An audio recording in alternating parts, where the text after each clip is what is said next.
Has anybody ever said to you that you are never given more than you can actually handle? Really? Has anybody ever said that?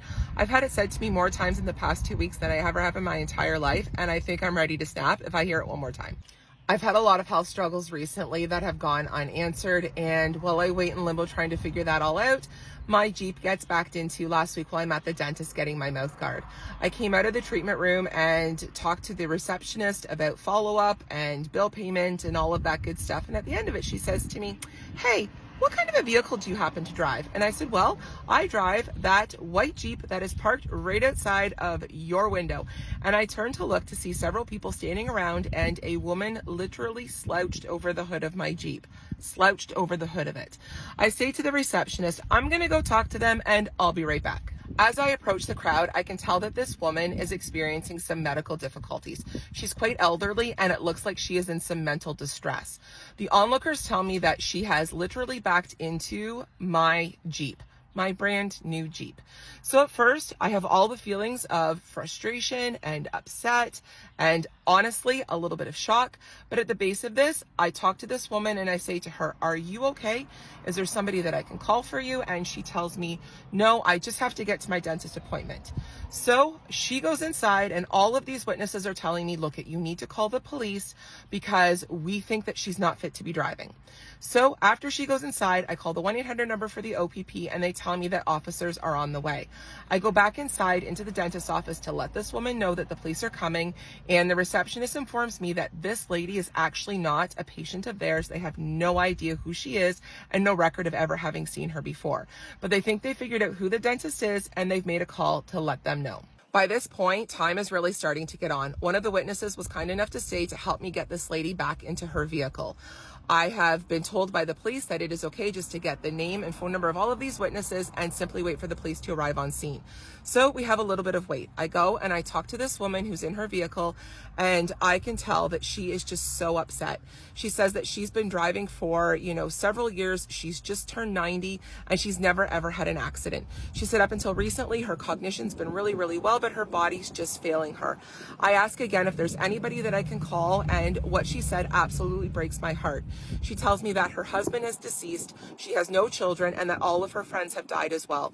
She says the one friend that she has who is still living is actually unable to drive due to health conditions and has absolutely nobody to give a call. She said you don't realize how lonely life gets until there's nobody there, and that's why she was actually out driving today, because she had no one to take her to her appointment. Come to find out that this woman is a retired teacher who actually taught at the school that I attended high school at. She has done missionary work overseas and just done phenomenal things with her life.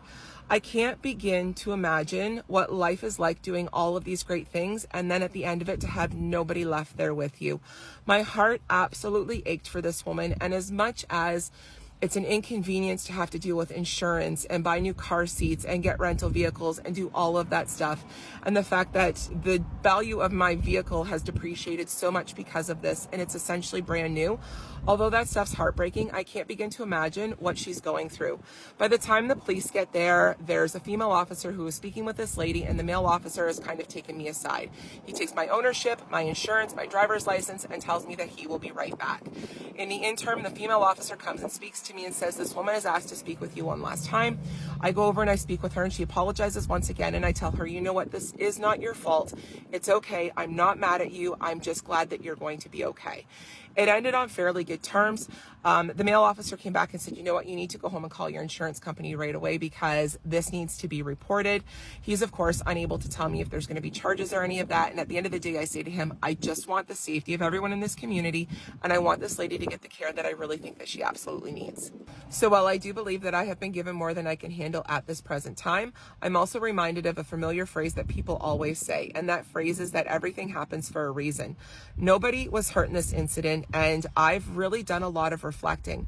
My heart aches for this woman because she has nobody in her life. But I am reminded of the people that I do have in my life who have supported me with everything I have going on with my health right now. I have people who check in on me all the time, who have offered to help me with my kids, have offered to help with things like grocery shopping and bringing things to and from school and all of those types of things. And for them, I am truly grateful. We never really understand how much we need those people in our lives until something happens. I have a pit in the depths of my stomach that has been there since this accident, because all I can think about is this woman and the fact that she probably has absolutely nobody. I did let her know before I left the scene that day that I'm not upset with her and that these things happen and vehicles are easily replaced. They make them every single day. The most important thing is that nobody was hurt.